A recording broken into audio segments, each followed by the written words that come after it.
Hello, my name is Kat Bordhi, and I'd like to introduce you to the material in my new book, Personal Footprints for Insouciant Sock Knitters. Insouciant is a word that you may not yet know. It describes that cheerful feeling you have when absolutely nothing is troubling you. That's how I feel when I knit socks this way, and I hope you will too. You'll start by knitting one single sock to discover the number of stitches and increases that will give you a perfect fit. You can use double-pointed needles or one or two circular needles as you wish. This single sock is called a discovery sock, and it might look like this. It simply needs to be worked in stockinette. It gives you the information you need to knit yourself or someone else perfectly fitted socks using nothing more than a special cut-out foot tracing. Here you see a cardboard footprint being cut out. The foot stood on the cardboard, was traced accurately, and is now being cut out. The reason it needs to be cut out is because as you knit your discovery sock, every time you discover a particular thing that your foot needs you to know, you will draw a line on the cardboard so that you can refer to it later to knit perfectly fitted socks. I call this your personal footprint. The markings on this personal footprint record the information gathered by knitting one discovery sock. Every foot will give you its own unique information. A personal footprint is a complete and custom-fitted pattern. I like to cut and tape my footprint right here at this line so that it folds small enough to fit in a very small sock knitting bag, and then it can go anywhere with me. As you knit your discovery sock, you'll try it on frequently so your foot can show you what is needed and record the results on your footprint. Your foot will show you when you need sole increases to make more room as your foot rises to meet your leg. By the way, since all increases are worked on the sole, that leaves the top of the foot free for any designs you might like to add. Here's an example, one of the 28 sock designs you'll find in the book. As you can see, there are stitch patterns running up the foot and up the leg and even above. One thing that makes these socks unusual is that you knit the entire foot before starting the leg. Here's a sock in progress.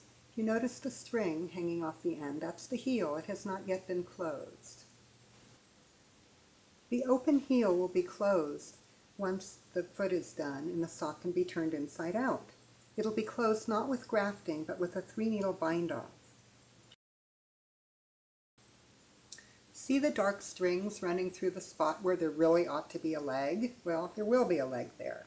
Those strings are called lifelines, and they run through the stitches that will turn into the missing leg.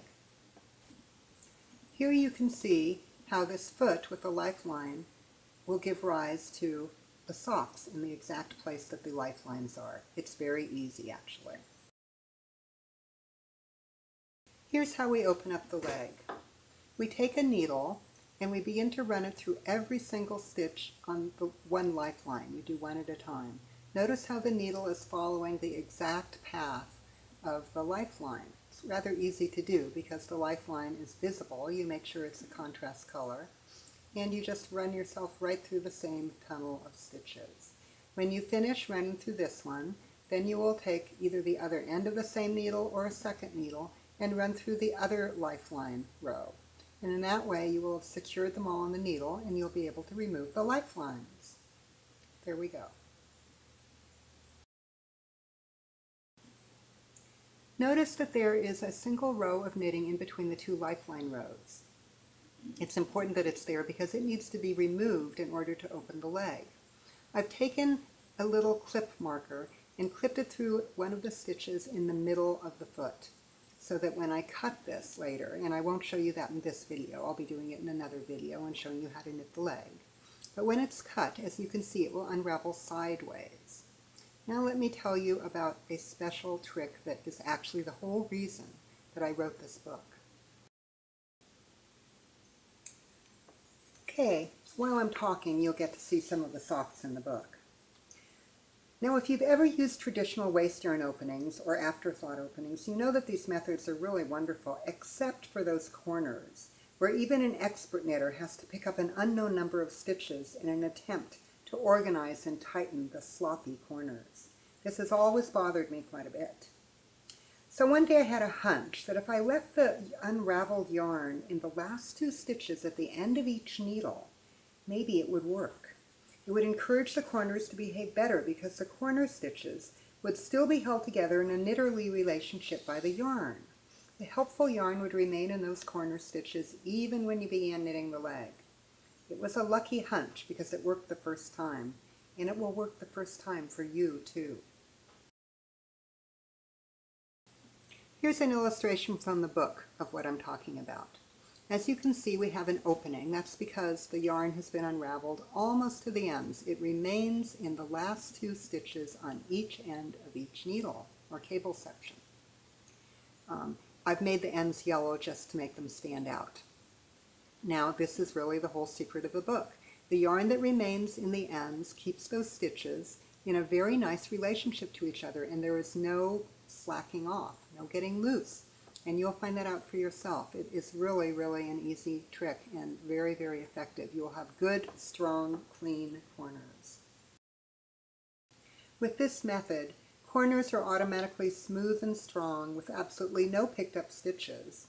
And you always end up with all the lifeline stitches you reloaded on the needles, no more, no less. In other words, you get exactly what you aim for. There are no unknowns, and your corner stitches behave well without any particular effort on your part. Now that your leg stitches are all loaded on the needle, you're ready to attach the yarn at the back of the leg, knit the leg, and well, you have a sock. And that's about all there is to it. This video gives just a brief overview of how personal footprint socks work.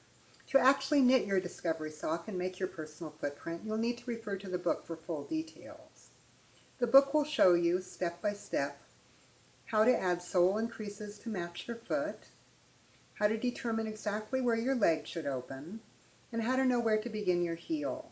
The personal footprint toe and heel are coordinated to the number of sole increases you use. Both heel and toe are easy enough that you'll soon know them by heart. You'll draw all the information you've gathered from your single discovery sock on your cardboard footprint like this. Then, when it's time to knit socks, all you have to do is slide your sock in progress over the footprint to see if you've reached a line that tells you exactly what to do. It's actually that simple. Here are the steps you'll follow. Knit the toe to the recorded number, knit to the leg line, working the sole and creases as recorded, and thread your lifelines. Knit to the heel line and knit the heel, open and knit the leg, close the heel, and you have a sock.